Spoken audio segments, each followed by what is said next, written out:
자, 지난 주일 아침 설교에서도 잠시 언급을 했습니다만 잠언서 1장부터 9장까지의 첫 번째 단어는 지혜와 어리석음이라는 두 가지 주제를 대조해서 우리에게 보여주는 그런 솔로몬의 글이었습니다. 전체가 다 잠언은 아니었고 간간히 잠언들을 내포하고 있었지만 대부분이 서술형 문장으로 설화식 문장으로 되어진 그런 이제 잠언서의 첫 번째 단원을 우리가 이제 마치고 10장으로부터 24장까지 이어지는 솔로몬에 의해서 저작되고 솔로몬에 의해서 편집된 솔로몬에 의해서 저작되고 또 솔로몬에 의해서 순서대로 편집되어진 잠언들을 이제 우리가 다루도록 하겠습니다. 자, 10장으로 들어가는데요. 10장 1절을 보시면 솔로몬의 잠언이라 이렇게 되어 있는 것을 볼 수 있습니다. 이제부터 나오는 잠언들은 솔로몬에 의해서 저작되고 또 솔로몬에 의해서 편집된 그런 잠언들입니다.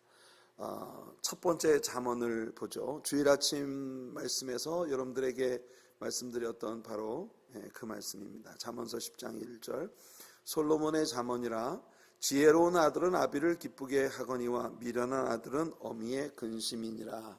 솔로몬의 잠언이 가지고 있는 특성, 이렇게 그 상반되는 의미의 단어들을 대조적으로 병행시킨 이런 히브리 문학에 있어서의 전형적인 시의 형태를 띠므로써 굉장히 문장에 담고자 하는 그런 그 의도를 아주 간결하면서도 명확하게 우리들에게 전달해 주는 그런 형태로 되어 있습니다. 글쎄요, 우리들의 자녀들은 지혜롭든지 미련하든지 둘 중 하나가 될 수 있습니다.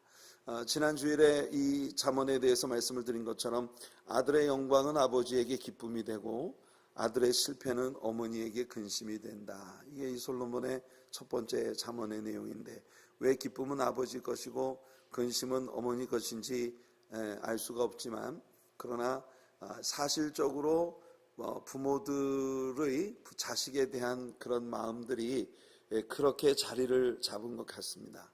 우리 주변에서 우리는 그런 상황들을 얼마든지 볼 수 있기 때문에 다만 그 어미의 마음속에 미련한 자녀의 모든 상처와 아픔들을 껴안고 그 자식의 아픔을 내 아픔으로 생각하면서 그 근심을 가지는 그런 모습이 마리아가 예수 그리스도의 일을 인하여 칼로 가슴을 찌르듯 하는 그런 고통을 그녀가 일생 받았던 모습을 통해서도 우리들에게 어미의 마음속에 있는 자식의 못난 자식의 아픔에 대한 서러움과 근심들 이런 것을 어머니가 떠안고 사는 그런 모습을 우리들에게 보여주는 부분이고 지난 주일날 본문으로 다뤘던 17절에 나오는 내용과 어우러져서 미움은 다툼을 일으키지만 사랑은 허다한 죄를 덮는다라고 하는 이 구절과 맞물려서 우리의 모든 허물을 덮어주시고 우리의 죄를 용서하시며 우리의 허물을 들춰내지 아니하시고 하나님의 자녀 삼아주시는 그런 예수 그리스도의 큰 사랑을 우리는 이 잠언들 속에서 발견할 수 있다. 그래서 우리는 이 솔로몬의 잠언 역시도 예수 그리스도의 스토리를 우리들에게 보여주는 그런 글들이라는 걸 우리가 이야기한 바 있습니다. 꼭 이것을 염두에 두고 여러분들이 잠언서를 읽으시기 바랍니다. 자, 2절을 한번 같이 읽어볼까요? 불의의 재물은 무익하여도 공의는 죽음에서 건지느니라. 네, 이 세상에는요 불의한 재물로 한순간의 영화를 누리는 사람들이 있습니다. 그러나 그 재물이 그들에게 영원한 유익을 가져다 주지는 못하죠. 하지만 반대로 공의는 사람을 죽음에서 건집니다. 이 공의라고 하는 것, 이 의, righteousness, 예수 그리스도의 의를 우리들에게 보여주는데 솔로몬은 그의 잠언에서 이 의에 관해 많은 것들을 우리에게 들려줍니다. 왜냐하면 그 의가 우리 예수님의 것이기 때문이에요. 예수 그리스도가 우리의 지혜와 의로움과 거룩함과 구속함이 되셨다라고 고린도전서 1장 30절에서 바울이 말씀했던 것을 우리가 잠언서에 들어와서 이제 그 잠언서의 전반부에 지혜라고 하는 그 단어가 예수 그리스도를 이야기하는 것이다라고 하는 것을 공부하면서 다룬 바 있습니다. 왜냐하면 지혜를 항상 의인법적으로 묘사를 해서 지혜가 마치 사람인 것처럼, 지혜가 거리에서 소리를 지른다, 지혜가 너를 초청한다, 지혜가 기뻐한다, 이런 사람의 감정을 그 지혜 속에다가 이제 투영을 해서 지혜가 마치 사람인 것처럼 이렇게 personification, 의인법화 시켜서 이제 이야기를 하고 있는데, 이게 다 예수 그리스도를 두고 하는 말씀이었다는 걸 우리가 배웠습니다. 예. 그래서 예수 그리스도의 의는 요한복음 3장 16절에 하나님이 세상을 이처럼 사랑하사 독생자를 주셨으니 이는 저를 믿는 자마다 멸망치 않고 영생을 얻게 하려 하심이라. 그러니까 예수 그리스도의 그 의는 그를 믿는 모든 사람들에게 멸망을 거두어 가지고 영생을 주시는 그런 놀라운 축복이 되었다라고 하는 것입니다. 이 세상에는 불의의 제물로 한순간의 영화를 누리는 사람들이 있어요. 그렇지만 그렇게 불의한 것을 가지고 한순간의 영화를 누리는 것은 시간이 지나가면 퇴색되고, 그리고 또 어처구니 없는 그런 상실의 말할 수 없는 아픔을 겪게 되는 것입니다. 그러나 예수 그리스도의 의가 우리에게 가져다주는 이 영원한 의와 구원은 아주 영원토록 존재하는 가치가 된다는 것이에요. 그래서 예수 그리스도를 든든히 붙잡는 저와 여러분들이 되기를 예수님 이름으로 축원해 드립니다. 어떤 잠언은 모든 사람들에게 적용되어져야 할 보편적 진리를 담고 있고, 또 솔로몬의 어떤 잠언들은 특정 사건 혹은 특정 인물을 지목하는 듯한 인상을 주는데요, 뒤에 이어지는 이 잠언은 요셉의 이야기를 우리에게 들려주는 것 같은 그런 느낌입니다. 왜냐하면요, 3절을 보시면 여호와께서 의인의 영혼은 줄이지 않게 하시나, 여기 여호와께서 의인의 영혼은 줄이지 않게 하신다라고 하는 이 구절을 킹 제임스 버전에 있는 구절을 여러분들에게 거기 써드렸습니다. The Lord, 여호와를 지칭할 때는 저렇게 Lord, Lord를 다 capitalize, 대문자로 크게 쓰는 거예요. The Lord will not allow the righteous soul to famish. 이 famish라고 하는 것은 기근을 말하는 거거든요. 기근으로 인해서 다가오는 그런 엄청난 먹을 양식이 떨어져서 배고픔을 겪게 되는 기아, 이 기아를 이야기하는 것입니다. 그러니까 이건 뭐냐면 여호와 하나님께서 의로운 영혼에게는 기근을 당하도록 허락하지 않으신다. 그러니까 기근을 면하게 하신다라고 하는 그런 구절입니다. 단순히 줄이지 않게 하신다는 것이 아니고 기근을 면하게 하신다는 말이에요. 근데 악인의 소욕은 물리치시느니라, 이 두 구절이 절묘하게 조화를 이루면서 여러분들 요셉의 형들은요 악한 취지를 가지고 있었습니다. 그 동생 요셉에 대해서 악한 마음을 가지고 해코지를 하려고 했는데, 하나님께서는 그들의 악한 생각들을 사용하셔서 요셉을 그들보다 먼저 애굽으로 보내셨고, 그 결과 하나님께서 선택하신 의로운 사람들이 기근을 면하게 하셨다. 좀 놀라운 잠언이에요. 그래서 이 잠언의 내용은 그런 의미에서 요셉의 케이스를 우리에게 들려주는 것 같은 그런 의미를 가지고 있습니다. 하나님은 의로운 사람들의 삶을 보살펴 주시고 책임져 주십니다. 여러분들이 예수 그리스도의 공로를 믿는 믿음 가지고 아버지 앞에 나왔을 때 여러분들은 주님의 의를 입어 여러분들의 의롭다 칭함을 받는 거예요. 믿습니까? 그래서 여러분들이 의롭다 칭함을 받는 하나님의 자녀가 되었기 때문에 하나님이 여러분들을 책임져 주신다는 겁니다. 여러분들 예수님이 산상설교에서 뭐라고 말씀하십니까? 들에 핀 백합화를 봐라. 솔로몬의 영광을 가지고도 입은 옷이 저것만 못했다. 또 저 하늘을 나는 작은 새들을 봐라. 저 작은 새들이 농사도 짓지 않고 추수도 하지 않고 아무것도 하지, 곡식모아 곡간에 들이는 노동도 하지 않지만 너희의 하늘에 계신 천부께서, 너희 하나님이, 너희 아버지가 그들을 다 먹여주시지 않냐. 그것들은 그저 하나님과 창조주와 피조물의 관계에 불과하지만 하나님이 책임져 주시는데, 너희를 자녀로 삼으신 하나님께서 예수님의 피로 값주고 의롭다 하신 너희들을 하나님이 책임져 주시지 않겠느냐. 그것이 예수님의 가르침이었습니다. 그래서 이 잠언은 우리들에게 이와 같이 하나님께서 의롭다 하신 하나님의 자녀들을 책임져 주신다고 하는 걸. 근데 그 요셉의 형제들이 요셉에게 해코지를 하려고 아주 못된 짓을 꾸몄잖아요. 근데 그 못된 짓을 꾸몄던 그것마저도 하나님께서 요셉을 그들보다 먼저 애굽 땅으로 내려가서 그들이 기근으로 온 그 글로벌 패민이었습니다. 온 세계적인 기근으로 그들이 목숨을 잃을 처지에서 그들을 구원해 내신 길을 미리 예비하셨다는 거예요. 참 놀라운 일이에요. 여러분들, 그래서 우리 성도님들에게 지금 당장 시련이 오고 아픔이 오고 어려움이 다가와도 이런 모든 것들이 결국은 하나님께서 이것들을 사용하셔서 우리들을 통해 영광을 받으실 아름다운 일을 예비하시는 길일 수 있다는 걸 여러분들이 믿으시기를 축복합니다. 자, 이번에는 부지런한 사람과 게으른 사람의 대조가 나오는데요. 손을 게으르게 놀리는 자는 가난하게 되고 손이 부지런한 자는 부하게 되느니라. 여러분, 여러분의 비즈니스에서, 여러분들이 비즈니스를 하시는데 비즈니스에서 게으르게 일하신다면 가난이 옵니다. 그러나 부지런하면 부함이 옵니다. 누구나 할 수 있는 평범한 이야기처럼 보이죠? 맞습니다. 진리는요, 항상 단순하고 명료합니다. 게으름과 부지런함의 대조를 보여주는 또 다른 잠언이 그 뒤에 이어지는데요. 여름에 거두는 자는 지혜로운 아들이나 추수 때에 자는 자는 부끄러움을 끼치는 아들이니라. 여러분, 하나님께서 여러분들에게 많은 것을 심고 노동을 하고 일할 시간을 주실 때 그것을 즐기는 여러분들 되시기 바랍니다. 그렇게 많은 것을 노동을 해야 할 때 그걸 즐거운 마음으로 그 일을 감당하면요, 추수 때가 왔을 때 여러분들은 정말 즐겁고 유쾌한 추수의 노래를 부르며 여러분 아름다운 단을 거두게 되는 그런 역사가 있을 거예요. 만일에 열심히 일을 해야 할 시간에 불평하고 원망이나하고 게으름을 피운다면 남들이 열심히 추수할 때 난 거둘 게 없어가지고 낮잠이나 자고 있어서 부모들의 마음에 아주 민폐가 되는 그런 자식이 된다는 것이 솔로몬의 가르침입니다. 여러분, 여러분들이 많은 것을 땀을 흘려야 하는 시간이 왔을 때 그걸 원망하지 마세요. 그때 열심히 땀을 흘려두면 나중에 여러분들이 추수 때에 큰 영광을 얻게 될 테니까.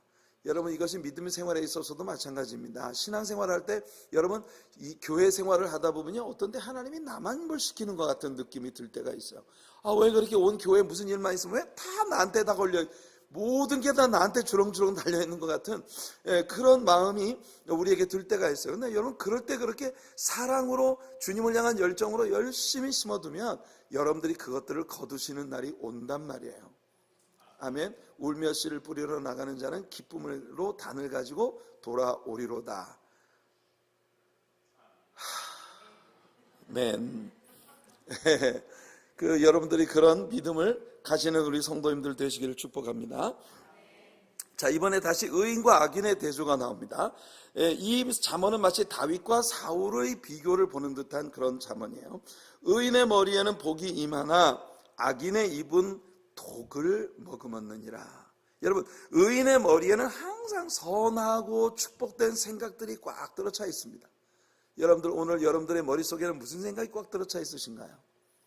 여러분들의 머릿속에 주님을 향한 감사와 찬양과 여러분 사명 감당할 뜨거운 열정, 하나님이 나에게 일 시켜주셨다는 것에 대한 감격과 사랑, 이런 것이 여러분들의 머릿속에 꽉 들어차 있는 우리 성도님들 되시기 바랍니다. 참 많은 경우에 보면 어떤 사람은요, 머릿속에 오직 불평만 꽉 차 있어요. 오직 먹고 놀 생각만 꽉 차 있는 거예요. 여러분, 항상 여러분들의 머릿속이 여러분, 악인의 입은 독을 머금었다. 참 불행한 일이죠. 우리는 다윗이 가면 갈수록 하나님을 향한 선한 마음으로 가득했던 데 반해서 사울이라고 하는 사람은 가면 갈수록 그 입에 독을 머금고 있는 이런 대조를 우리가 그의 인생에서 볼 수 있었습니다. 그래서 7절 보세요. 의인을 기념할 때에는 칭찬하거니와 악인의 이름은 썩게 되느니라. 참 여러분, 대단한 잠언입니다. 세상에서 굉장한 명성과 권세와 존귀를 얻는 사람들이 있어요. 그런데 그 명성과 영광을 얻기 위해서 아주 악한 방법을 동원하는 이런 사람들이 있습니다. 그렇게 해서 명예나 권세가 자기에게 주어졌을 때 그것이 몇 년이나 갈 수 있다고 생각을 하십니까? 여러분, 한국에서 권력을 잡고 그리고 그 그 자신들이 정말 하늘을 나는 새도 떨어뜨릴 것 같은 무소불위의 권세를 누릴 때에는 이것이 아마 천년만년 그냥 우리가 그런 영광을 누릴 것이라고 생각을 하는 때가 있었겠지만, 또 어느 시간이 지나고 그렇게 길지 않은 시간이 지나가고 난 후에 그 모든 그들이 누렸던 영광들이 다 수치가 되고 아픔이 되고 정말 모욕이 되는 이와 같은 일들이 다가오게 되는 것을 우리가 사람들에게서 봅니다. 여러분들 연예인들 가운데 보면은요, 정말 그 사람들에게 그 페임을 얻기 위해서요 몸을 던지는 사람들이 있습니다.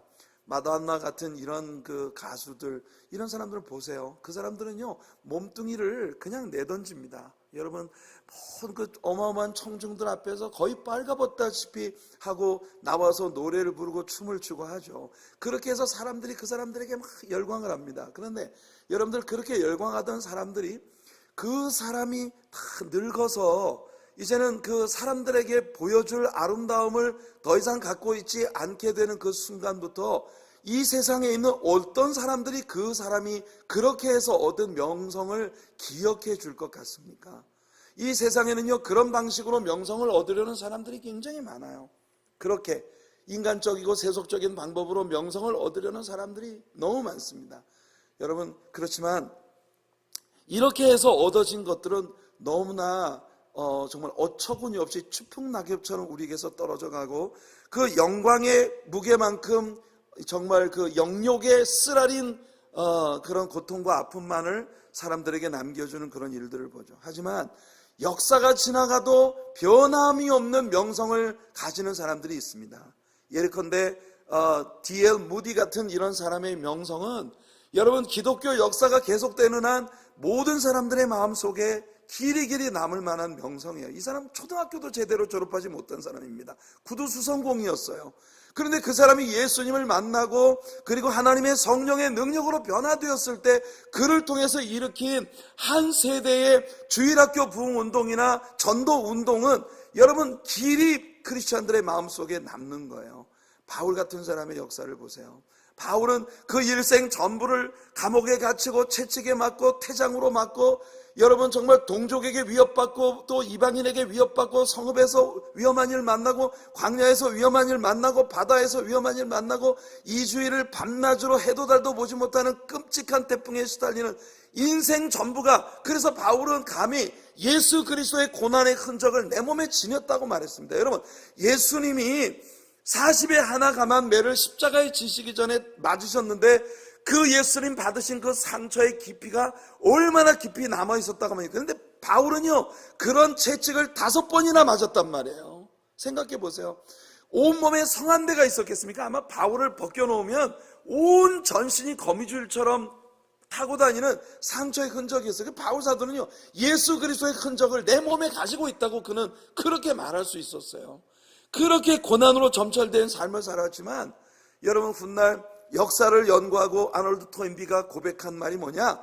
여러분, 이 세계 역사의 판도의 변화는 바울이 드로아에서 배 타고 마케도니아로 건너갈 때 그 배 위에 실려 있었다고 그렇게 수레하고 있는 것입니다. 세계 역사의 판도를 뒤집어 놓은 그런 놀라운 사람. 여러분, 우리 하나님의 사랑교회 성도님들 가운데에도 하나님께서 이렇게 우리 주님의 영광을 위해서 힘껏 섬기고 땀 흘리고 애쓸 때는 사람들이 야, 저 사람 종 같아 이렇게 생각할지 몰라도, 여러분들 하나님께서 여러분들에게 보수하시는 날 세상 모든 사람들이 두고두고 기억할 만한 아름다운 영광의 면류관, 주님 앞에 설 때 받아쓰고 이 세상에서도 그런 영광을 얻게 되는 진실로 영적으로 유명한 자들이 되기를 예수님 이름으로 축복해 드립니다. 8절에 보니까 마음이 지혜로운 자는 계명을 받거니와 입이 미련한 자는 멸망하리라. 왜 마음은 지혜는 마음에 있고요, 미련한 것은 입에 있어요. 이게 잠언을 읽을 때 여러분 이런 부분을 우리가 봐야 되는 겁니다. 지혜는 마음에 있고 미련은 입에 있어요. 왜냐하면 여러분 사람이 미련하잖아요. 입이 가만히 안 있습니다. 그 사람이 얼마나 미련한지를 자기 입이 다 까발려요. 입 다물고 가만히 있으면 몰라요. 사람들이 미련한지 몰라요. 근데 미련한 사람들은요 입만 열었다면 자기가 얼마나 미련한지 그거 다 나와요. 그러니까 여러분들, 내가 지혜가 부족하다고 생각하거든 입을 다무십시오. 그게 여러분들이 남는 장사입니다. 자, 마음이 지혜로운 사람은 뭘 한다고요? 계명을 즐거운 마음으로 받는다 그랬어요. 이게 뭐냐면 제가 늘 이야기하는 teachable한 사람이 되는 거예요. teachable한 사람. 마음이 지혜로운 사람은요, 가르칠 수 있는 사람이에요. 가르칠 수 있다는 건 뭡니까? 누가 가르치면 아멘 하고 고분고분 듣는 사람이에요. 이런 사람이 크게 됩니다. 이런 사람이 하나님께 기쁨이 됩니다. teachable한 사람, 가르치면 들을 수 있는 사람. 그런데요, 미련한 사람은요 절대 안 들어요. 미련한 사람, 자기가 얼마나 미련한지, 근데 미련하기 때문에 자기가 미련한 줄 몰라. 그러니까 자기가 제일 똑똑한 줄 아는 거예요. 그러니까 뭐 이렇게 설교를 해도 아멘 이래 안 합니다. 절대로. 저런 말 누가 못해 이러고. 그죠. 뒤에 보면 그런 이야기가 또 나옵니다. 보세요, 여러분. 느부갓네살은요 다니엘의 교훈을 받았어요. 다니엘이 느부갓네살 왕에게 당신이 짐승처럼, 소처럼 풀을 뜯어먹으면서 이슬에 젖으며 광야에서 7해를 보내게 될 것이라고 얘기했거든요. 근데 그 일이 느부갓네살에게 이루어졌습니다. 느부갓네살은 겸손하게 자기를 낮추어서 하나님께서 회복시켜 주시는 은혜를 받았어요. 근데 그 손자 벨사살은 어떻습니까? 여러분, 다니엘을 통해서 분명히 하나님이 엄한 경계를 했지만 벨사살은 그 죄악을 그치지 않았어요. 그날 밤에 다니엘이 예언한 그대로 그의 나라는 메대와 파사에게, 두 나라에게 나누어지고 벨사살 임금은 그날 밤에 죽음을 당했습니다. 여러분, 하나님의 가르침을 받는 지혜로운 성도가 되기를 축복합니다. 9절을 보니까 바른 길로 행하는 자는 걸음이 평안하려니와 굽은 길로 행하는 자는 드러나리라. 바른 길로 행하는 자는 걸음이 평안하다. 평안하다고 하는 말은요, 그 문자적으로 안전하다, 그 말이 안전하다. 바른 길로 행하는 사람이 안전합니다. 굽은 길로 행하는 사람은 늘 안전하지 못하는 그런 비밀이 감추어지지 못한 그런 것들이 드러나게 된다, 이렇게 말하고 있는 것이에요. 그 다음에 10절 흥미로운 말이 나옵니다. 눈짓하는 자는 근심을 끼치고 입이 미련한 자는 멸망하느니라. 의인의 입은 생명의 샘이라도 악인의 입은 독을 머금었느니라. 아까 나왔던 잠언이 약간 반복되고 있는 것 같은 느낌이에요. 그렇죠? 자, 눈짓하는 자는 근심을 끼치고 입이 미련한 자는 멸망한다. 여러분, 눈짓하는 자 무슨 말인지 여러분 아시죠? 네, 같이 우리가 신앙생활을 하다 보면요, 참 사람들이 괜히 자기들끼리 이상한 눈짓을 이렇게 친교 시간에 교제를 하면서도 저쪽에 앉은 사람하고 이렇게 눈짓을 교환하는 사람들이 눈짓을 그렇게 눈짓을 교환하는 사람들은요 사람들에게 근심을 끼치는 자다는 거예요. 그래서 솔로몬의 잠언이 맞아요, 안 맞아요? 예, 우리가 신앙생활 해보니까 그래요. 모든 것, 여러분, 그 공개된 교제 자리에서 모든 성도들이 그리스도의 사랑으로 마음을 같이 나눠야 되는데 거기서 꼭 자기끼리 그냥 이러고 하는 사람들은 보면 온 공동체 안에 큰 근심을 끼치는 그런 일을 하는 것을 봅니다. 근데 이런 일과 연관이, 의인의 입은 생명의 샘이라도 악인의 입은 독을 머금었다. 그러니까 이렇게 큰 눈짓을 교환하면서 막 사람들에게 근심되는 일을 도모하는 사람들은요 입에도 독이 머금어 있어요. 여러분들의 입은요 생명샘물이 나오는 입이 되기를 축복합니다. 야고보가 그런 말을 했어요. 어찌 한 샘에서 하나님을 찬양도 하고 같은 샘에서 형제를 비방하는 동물이 나올 수가 있겠냐, 이렇게 야고보가 이야기합니다. 그러니까 둘 중에 하나는 가짜라는 거예요. 여러분, 한 샘에서 두 가지 물이 나올 수 없다는 거예요. 여러분들의 입으로 하나님을 찬양도 하고 예배도 하니 여러분들의 입에서는 많은 사람을 살리는 생명샘물이 나오는 우리 성도님들 되시기를 축복합니다. 12절을 보니까 미움은 다툼을 일으켜도 12절이네 17절이라고 아까 제가 실수로 잘못 얘기했어요. 12절 미움은 다툼을 일으켜도 사랑은 모든 허물을 가리느니라. 이거 보세요. 지난 주일날 제가 설교를 했는데 제가 설교를 해놓고도 수요일날에 벌써 그게 몇 절인지가 가물가물해. 이게 죄송합니다 여러분. 미움은 다툼을 일으켜도 사랑은 모든 허물을 가리느니라. 미움과 사랑의 대조는 다툼과 허물 여기에 있는 것이 아니라 막 뒤집어 엎는 것, stir up, 막 이렇게 일으키는 일으키는 것과 덮는 것, 여기에 차이가 있다. 지난 주일 아침 설교를 기억해 보십시오. 우리의 모든 허물과 죄를 덮어주시는 사랑, 이 사랑이 우리 예수님께로부터 우리에게 주어졌습니다. 아멘. 그러므로 우리들도 예수님을 닮아가는 남의 걸 쑤셔거리고 막 잡아 끄내고 막 그냥 까발겨 가지고서 사람을 갖다 상처 입히고 막 정죄하고 이런 걸 즐기는 사람이 되지 말고 사랑으로 관용하고 너그러이 용서하고 덮어주는 사랑을, 예수님을 닮은 그런 신자들이 우리 모두 되기를 바랍니다. 자, 1장부터 9장까지 나왔던 지혜와 우매의 대조가 여기 다시 언급되고 있어요. 13절입니다. 명철한 자의 입술에는 지혜가 있어도 지혜 없는 자의 등을 위하여는 채찍이 있느니라. 제가 미리 말씀을 드리겠는데요, 이렇게 쭉 공부를 해 나가다가 시간이 딱 되면 그냥 끝날 겁니다. 그러니까 그 이후에 남아있는 것 여러분이 알아서 독학하십시오. 제가 시간을, 왜냐하면 제가 시간 때문에 너무 고민을 많이 했어요. 이 10장과 11장이 두 장이지만 어마어마한 내용을 담고 있어서 아마 제가 거의 다 끝내지 못할 확률이 훨씬 더 높습니다. 그렇지만 노력은 하겠지만 그러나 시간 딱 되면 끝날 거예요. 그러니까 시간 딱 끝나는 그 이후부터는 여러분들이 독학으로 공부를 하셔야 합니다. 혹시 열심히 있으셔서 저한테 노트를 좀 주세요. 얼마든지 드리겠습니다. 제가. 그러니까 오늘은 그렇게 약속을 하고 가는 거예요. 예? 엄청 좋아하시는 것 같아. 자, 13절이에요. 명철한 자의 입술에는 지혜가 있어도 지혜 없는 자의 등을 위하여는 채찍이 있느니라. 참, 솔로몬은 지혜로운 사람이었습니다. 그의 입술에는 지혜가 있었어요. 그래서 온 세계에서 그의 입에서 나오는 말을 들으려고 많은 사람들이 땅끝으로부터 몰려왔다고 했습니다. 그러나 솔로몬의 아들 르호보암은 미련한 자입니다. 그는 노인들의 조언을 받지 않았어요. 결국 그의 등에는 채찍이 떨어졌고 결국 그의 나라는 두 쪽으로 나뉘어지고 내전이 시작되어지는 비극의 시작이 되고 말았습니다. 참, 여러분, 이 솔로몬의 잠언은 굉장히 지혜로운 글이고 우리가 마음에 새겨야 할 역사의 많은 장면들을 우리들에게 연상시켜주는 그런 글들입니다. 14절을 보세요. 지혜로운 자는 지식을 간직하거니와 미련한 자의 입은 멸망에 가까우니라. 하여튼 여러분, 미련한 거는 항상 입에 있어요. 입에. 예, 아까도 나왔잖아요. 그죠? 여기 지혜로운 자는 지식을 그 마음속에 간직하는데 미련한 자는 멸망에 가까운 것을 그 입으로 다 쏟아내는. 이번에는 부와 가난의 비교가 나옵니다. 15절에 보세요. 부자의 재물은 그의 견고한 성이요 가난한 자의 궁핍은 그의 멸망이니라. 성경이 부 자체를 경멸하지 않는다는 것을 이 구절을 통해서 우리는 보게 됩니다. 어떤 사람은 부하게 사는 것 자체를 죄라고 여기는 사람들이 있어요. 하지만 부하게 사는 것 그 자체가 죄는 아닙니다. 주어진 부를 잘못 사용하는 것, 그것이 죄죠. 어떤 사람은 가난해서 자신을 방어할 능력조차 없는 사람들이 있다는 걸 솔로몬이 여기서 이야기합니다.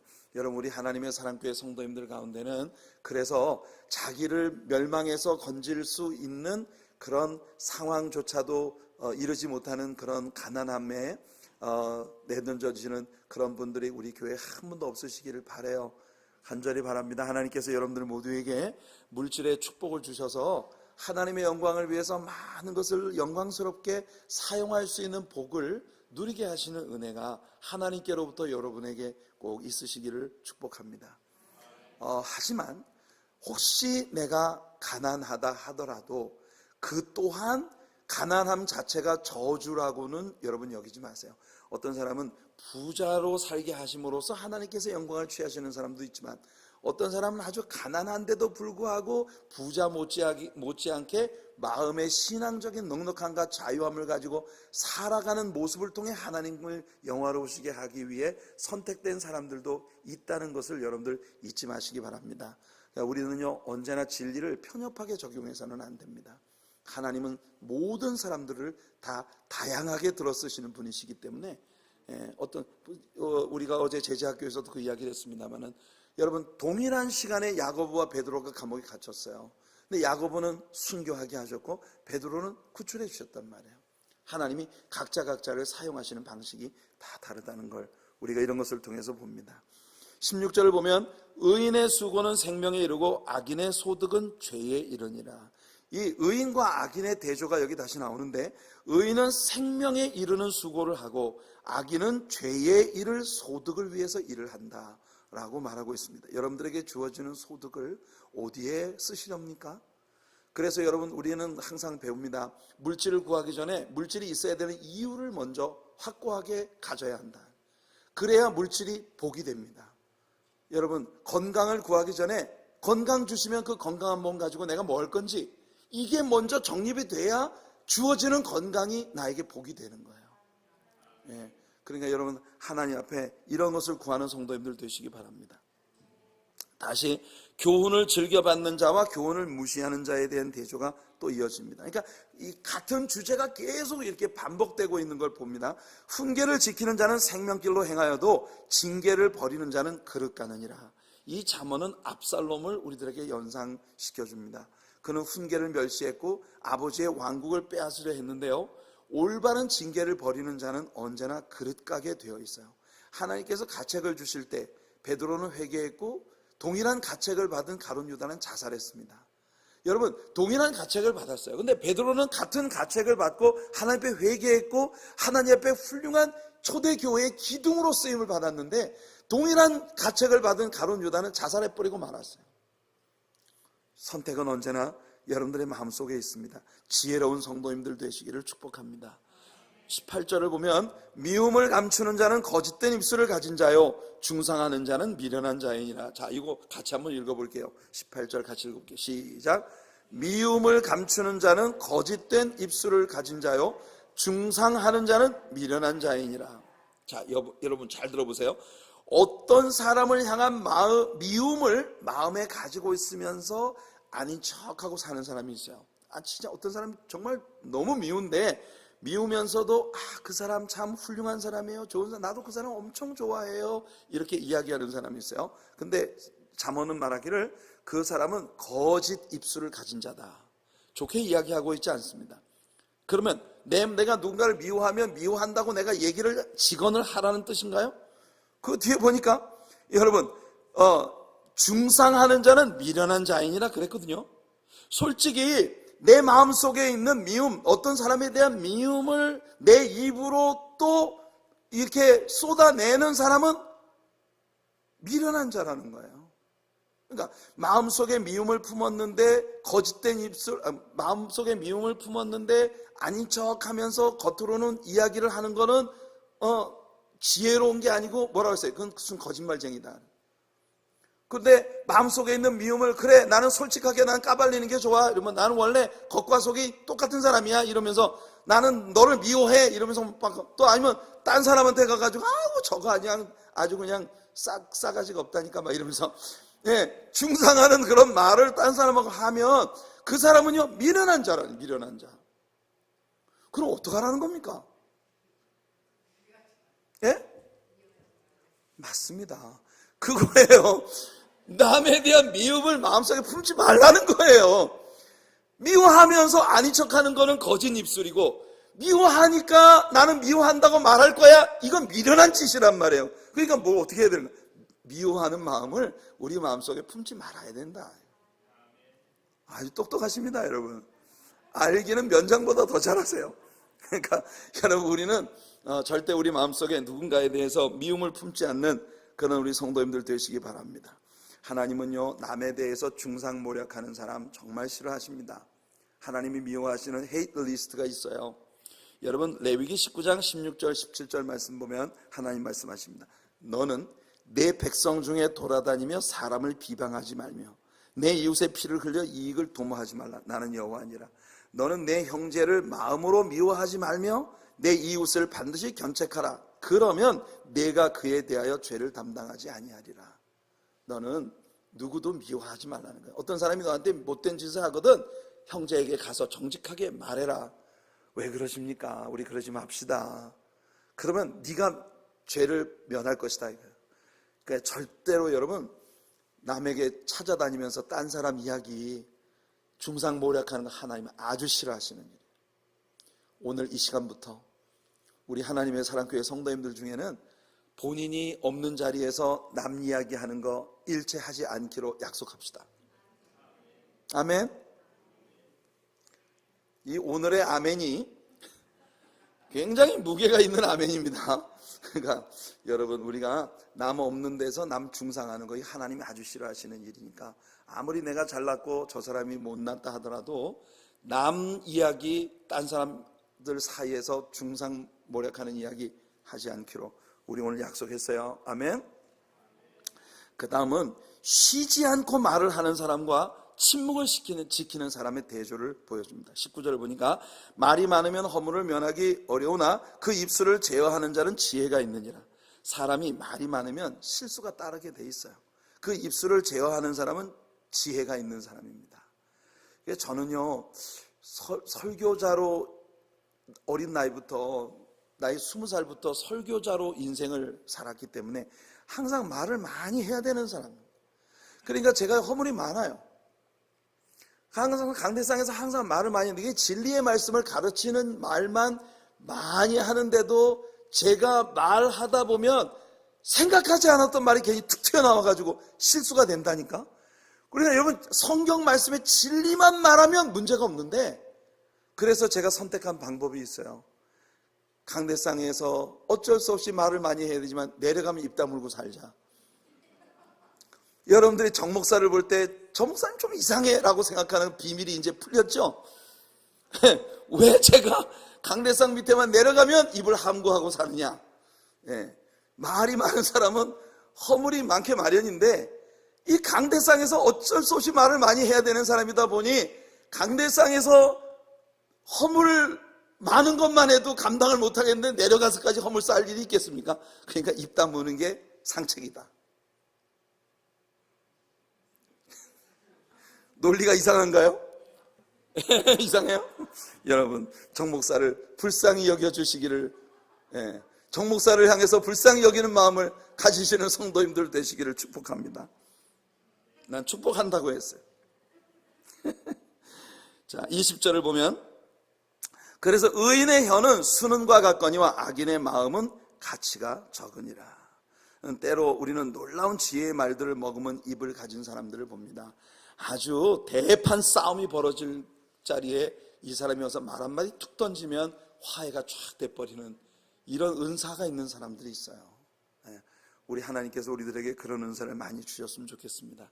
입만 열면 천은과 같은 그런 말이 나오는 그런 은사, 이런 은사를 사모하는 우리가 되길 바랍니다.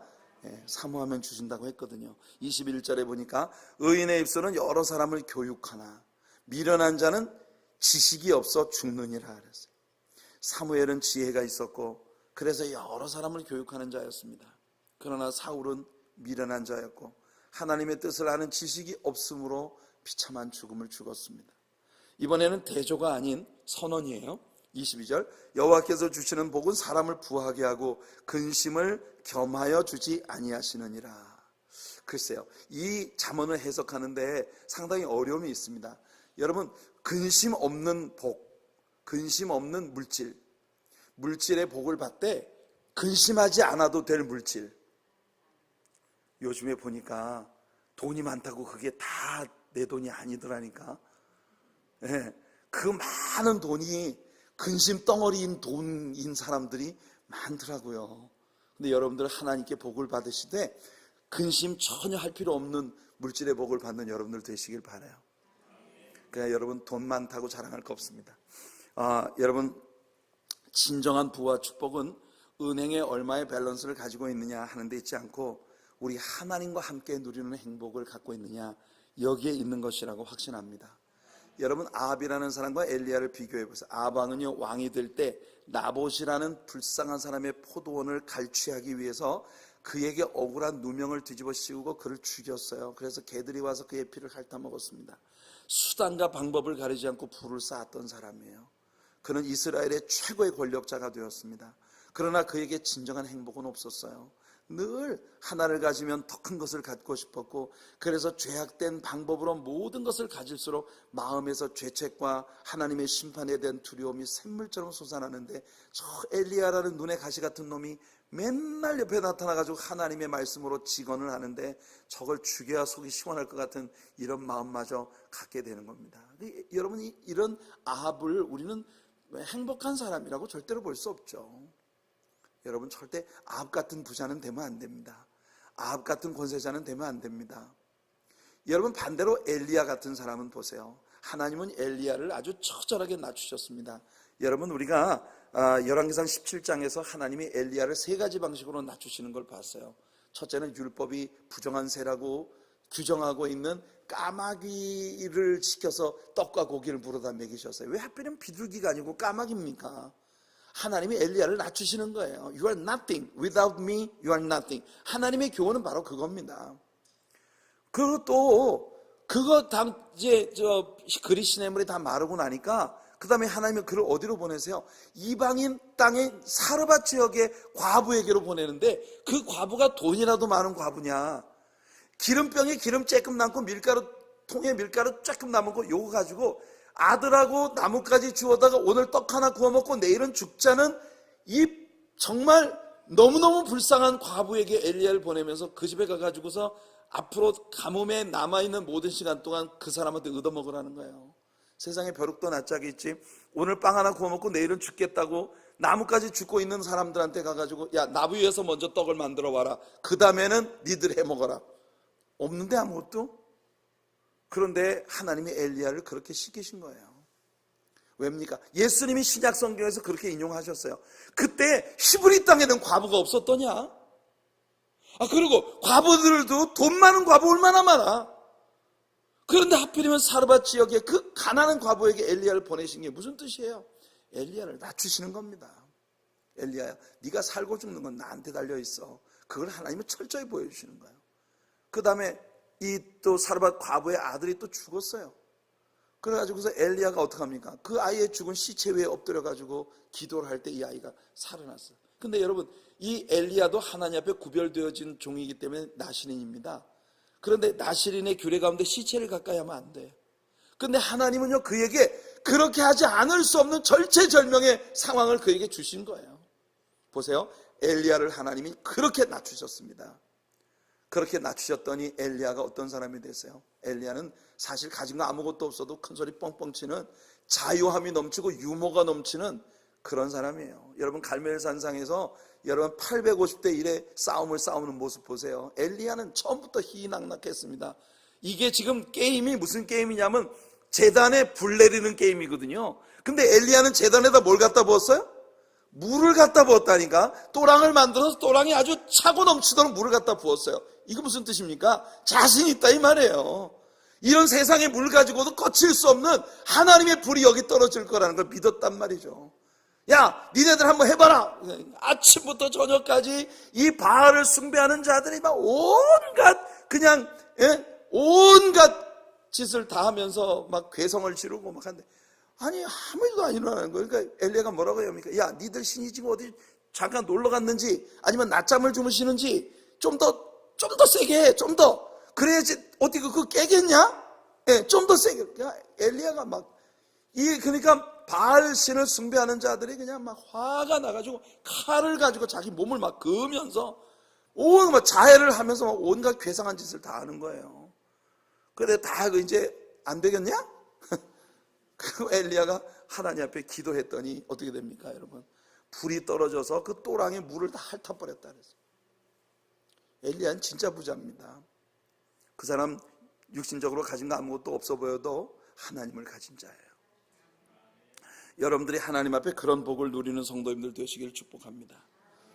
그리고 다시 의인과 악인의 대조가 잠시 이어지는데요, 미련한 자는 행악으로 낙을 삼는 것 같이 명철한 자는 지혜로 낙을 삼느니라. 친구들끼리 몰려다니며 희낙낙 행악을 즐기는 자들이 있지만 반대로 지혜로 낙을 삼는 사람들이 있습니다. 여러분들은요, 성경 말씀 읽는 게 낙이 되는 여러분들 되시기 바랍니다. 하나님 앞에 엎드려 기도하는 게 낙이 되는 여러분들 되시기 바라요. 하나님을 예배하는 것이 여러분들의 인생 최고의 즐거움이 되시기를 바랍니다. 우리 성도님들한테 수요예배 나오라고 하면 성도님들이 억울해가지고, 목사님 겨우 수요일날 하루 저녁에 하루 쉴 수 있는데 내가 그 수요예배를 나가야 되겠습니까? 여러분, 주님을 예배하는 것보다 더 큰 쉼이 어디 있어요? 또 시험 들라. 그래서 여기까지만. 24절 보시면, 악인에게는 그의 두려워하는 것이 임하거니와 의인은 그 원하는 것이 이루어지느니라. 회오리 바람이 지나가면 악인은 없어져도 의인은 영원한 기초 같으니라. 여러분 이번에 한국에 엄청난 광풍이 불어가지고 교회 그 종탑이 그냥 쓰러져가지고 지나가던 행인이 또 종탑에 맞아가지고 또 돌아가셨어요. 이래가지고 신문에 또 이게 나니까 또 그 신문에 또 댓글들이 그냥 요란한 또 댓글들이 달리고 이런 일들이 벌어졌어요. 근데 여러분 여기 보니까 회오리 바람이 지나가면 악인은 없어져도 의인은 영원한 기초 같으니라 그랬는데 왜 이런 슬픈 일들이 자꾸 생길까? 우리는 정말 우리들의 이 교회를 위해서 진짜 하나님 앞에 기도를 많이 해야 합니다. 교회가 세상 사람들에게 하나님의 영광을 드러내는 그런 곳이 되도록 우리가 기도를 정말 많이 해야 되겠어요. 자, 그 다음에 여러분이 어떤 곳에 고용된 사람으로서 게으름을 가지고 있다면 잘 들으세요. 게으른 자는 그 부리는 사람에게 마치 이의 식초 같고 눈의 연기 같으니라. 여러분 이의 식초가 닿으면 어떻게 됩니까? 제가 이 때문에 문제가 많아요. 그래서 여러분 신거를 먹을 때 얼마나 괴로운 일인지 제가 너무 잘 압니다. 제가 참 이가 굉장히 건치인데 건강한 그 치아를 가지고 있었는데 독일에서 사역을 하면서 어떤 분이 저한테 그 아요나라고 하는 치약을 하나 줬어요. 요만한 빨간 작은 튜브에 들어있는데 그 치약이요 아주 정말 개미 눈물만큼만 그건 좀 너무 과장이고 이렇게 조금만 그 브러쉬에다가 이렇게 해서 이렇게 브러싱을 해도요 하루 왼종일 입이 프레쉬해요. 얼마나 그게 상쾌한지. 그 나중에 알고 보니까 이게 누가 쓰는 거냐 하면요 담배를 많이 피워가지고 이에 니코틴이 많이 끼어있는 사람이 그 치약으로 이 이를 닦으면 완전히 이가 그냥 하얗게 되는 거예요. 그게 얼마나 독한 입니까? 근데 전 그걸 모르고 이게 너무 프레시하다 그래서 나는 담배도 안 피우는 사람이 그걸로 이를 몇 년을 닦았거든요. 나중에 미국에 와서 치과에 가가지고 비로소 알게 된 건데 그 치약이 우리의 치아에 있는 그 에나멜, 이 에나멜을 완전히 다 녹여버리는 거예요. 그래가지고 제가 몇 년 동안 그 치약을 사용을 했더니 이가 너무 약해가지고 오늘 제가 우리 노재인 집사님 치과에 가가지고 몇 달 동안을 벼르다가 오늘 치과에 가가지고 노재인 집사님한테 혼나고 왔어요. 그러니까 여러분 이가 건강하지 않은 사람에게 식초가 이렇게 여러분 신경이 드러나 있는데 그 식초가 닿으면 어떻게 되겠습니까? 그런 것처럼 여러분 게으름을 피우는 고용된 사람이 내 집에 하이어된 사람 직원이 게으름 피우는 거는 정말 눈의 연기 같고 이의 식초 같다. 참 지혜로운 말이죠. 27절 보니까 여호와를 경외하면 장수하느니라. 그러나 악인의 수명은 짧아지느니라. 자, 이 잠언을 우리가 보면 이중적인 생각이 들어요. 우선 구약 성경에서는 정말 하나님을 경외하는 사람에게 장수의 복을 주신 그런 많은 케이스들이 있습니다. 욥 같은 경우도 욥기 42장 16절로 17절을 보면 욥이 그 후에 140년을 살며 아들과 손자 4대를 보았고 욥이 늙어 나이가 차서 죽었더라 이렇게 돼 있거든요. 욥이 그 고난을 얼마나 심하게 받았습니까? 근데 그렇게 심한 고난을 받고도 욥이 140세를 살고 손자 4대를 보았다 이렇게 이야기를 하고 있습니다.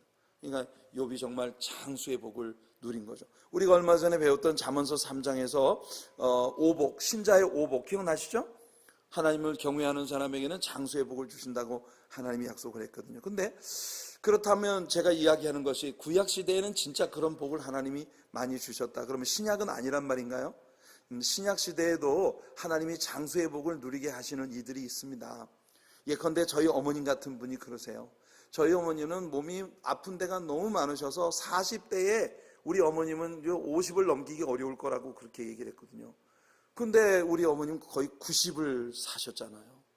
그러니까 얼마나 여러분 장수하신 겁니까? 그런 복을 누리는 사람도 있는가 하면 반면에 야고보 같은 사람 아까 얘기했잖아요. 동일한 사건으로 야곱이 감옥에 갇혔고 베드로 감옥에 갇혔는데 베드로는 나와가지고 그 후로도 오랜 시간 동안 사역을 하다가 세상을 떠났지만 야곱은 일찍 갔어요. 스데반 같은 사람 어떻습니까? 사도행전 7장 읽어보세요. 정말 너무나 스마트하고 말씀으로 충만한 능력 있는 종이었어요. 그런데 그가 그 위대한 설교 한 편 남기고 죽었거든요. 순교했거든요. 그런 거 생각해 보면 의로운 사람들이 일찍 죽는 케이스를 우리는 많이 볼 수 있단 말이에요. 여러분, 장수의 진정한 개념이 무엇일까? 장수의 진정한 개념은 주님과 함께하는 것이라고 생각합니다. 여러분, 주님과 함께하는 것이 우리들이 장수의 개념이에요. 왜냐하면요, 신약시대를 사는 우리들에게는 한 가지 분명한 약속이 있어요. 우리가 이 땅에서 콜랩스 되면 몸 밖에서 우리의 진정한 자아가 몸 밖에 나와서 바로 예수 그리스도와 함께 영원히 거하는 것이니까 우리에게는 이터니티가 보장된 사람들이거든요. 그러니까 여러분들은 장수는 타고난 사람들이에요. 아멘. 어느 정도 장수하느냐, 이 땅에서 뭐 140세를 살고 200세 살고 그거 아니고 영원을 산단 말이에요, 여러분들은. 그러니까 우리는 아주 장수만세예요. 아멘. 장수만세. 자, 마지막 31절 32절입니다. 의인의 입은 지혜를 내어도 패역한 혀는 배임을 당할 것이니라. 의인의 입술은 기쁘게 할 것을 알거늘 악인의 입은 패역을 말. 여러분, 이 패역이라고 하는 단어가 두 번 나오는데, 패역이라고 하는 것이 perverted, 그러니까 이렇게 왜곡된, 아주 비비 꼬인, 패역이라고 하는 말은 그런 말이에요. 트위스트 됐다. 또 이것이 그 킹 제임스 버전에서는 forward tongue이라고 되어 있는데, 역시 마찬가지로 뒤틀린 혀, 베베 꼬인 혀. 그러니까 입만 열면 뭔가 베베 꼬인 소리가 나오는 사람 있잖아요. 그런 혀, 하나님이 정말 기뻐하지 않으십니다. 그러니까 여러분들 항상 하나님 앞에서 아름다운 향기로운 언어를 가지는 성도님들 되시기 바랍니다.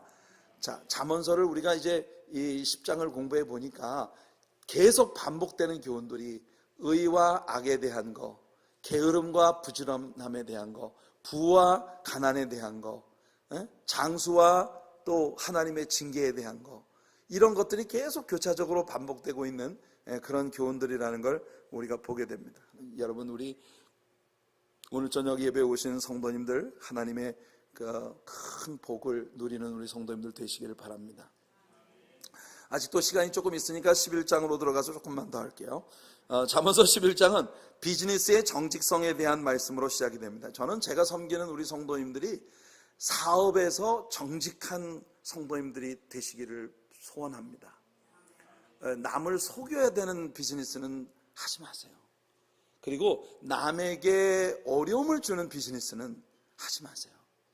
여러분들의 비즈니스는 항상 여러분들 정직하고 그리고 사람들에게 유익을 주는 그런 비즈니스였으면 좋겠어요. 예. 자, 1절을 보면 속이는 저울은 여호와께서 미워하시나 공평한 추는 그가 기뻐하시느니라. 여러분이 아시는 대로 옛날에는 모든 상업 시스템이 다 저울 가지고 했거든요. 예. 제가 어렸을 때는 이 저울이 이런 긴 막대기에다가 한쪽에 추를 이렇게 달아놓고 이쪽에다가 물건을 달아가지고 이 추를 이렇게 딱 하면 이 추의 무게만큼의 물건이 딱 올라가면 얘가 평형을 이렇게 딱 이루는 거예요.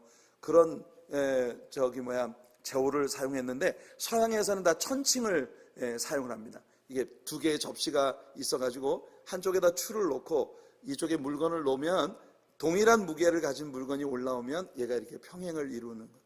그래서 이제 무게를 다는 거예요. 이쪽에 추를 이제 옛날에는 우리 최근에는 쇠로 만들어진 반 파운드짜리, 1파운드짜리, 2파운드짜리, 5파운드짜리 뭐 이런 추들을 만들어서 이렇게 사용을 했는데, 그런 쇠로 그런 걸 만들기 전에는 돌을 가지고 일정한 무게의 돌을 기준으로 해서 그거를 이제 저울을 사용을 했다는 거예요. 근데 물건을 파는 사람이 저울을 속이기 위해서 돌이니까 자꾸 깨내는 거예요. 그래가지고 이게 점점 가벼워질 거 아니에요. 그래가지고 이게 추를 자꾸 속이는 거지, 무게를 속이는 거예요. 근데 여러분, 어떤 제과점 주인이 자기에게 버터를 판 농부를 고소했답니다. 그의 주장은 본래 내가 1파운드의 버터를 사겠다고 했는데 이 사람이 1파운드가 안 되는 훨씬 작은 버터를 나한테 줬다는 거예요. 근데 법정에서 농부를 고소를 했습니다. 재판장님, 저 농부가 1파운드 버터를 팔았는데 처음에는 1파운드짜리를 올려놓더니 이 돌이 기준에 못 미치니까 자꾸 깎아내가지고 이렇게 형편없이 작은 버터를 나한테 줬어요. 이게 무슨 1파운드입니까? 재판장님, 이거 판단해 주세요. 그랬어요. 그랬더니 재판장이 그 농부에게 너는 왜 저울을 속여가지고 1파운드를 달라는 사람한테 저렇게 조금밖에 안 줬냐? 그러니까 이 농부가 재판장 앞에 얘기했어요. 재판장님, 제가요 추가 한 가지밖에 없거든요. 전 뭘 가지고 추를 사용을 했느냐면요, 이 주인이 저한테 1파운드짜리 빵을 팔았거든요. 그래서 1파운드짜리 빵을 무게로 추로 사용을 해서 나는 그 빵하고 같은 무게의 버터를 줬을 뿐이거든요. 아직도 이해가 잘 안 되십니까? 네, 그래서 농부가 이겼어요. 자, 괜히 했어요.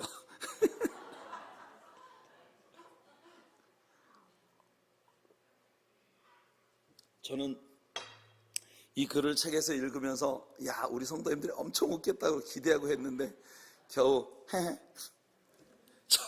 2절 3절입니다. 교만이 오면 욕도 오거니와 겸손한 자에게는 지혜가 있느니라. 정직한 자의 성실은 자기를 인도하거니와 사악한 자의 패역은 자기를 망하게 하느니라. 하나님은 겸손한 자를 사랑하십니다. 아멘.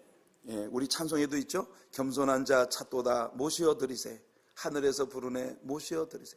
좋은 자리 드리고 주실 은혜 구하세. 이 지혜입니다, 여러분.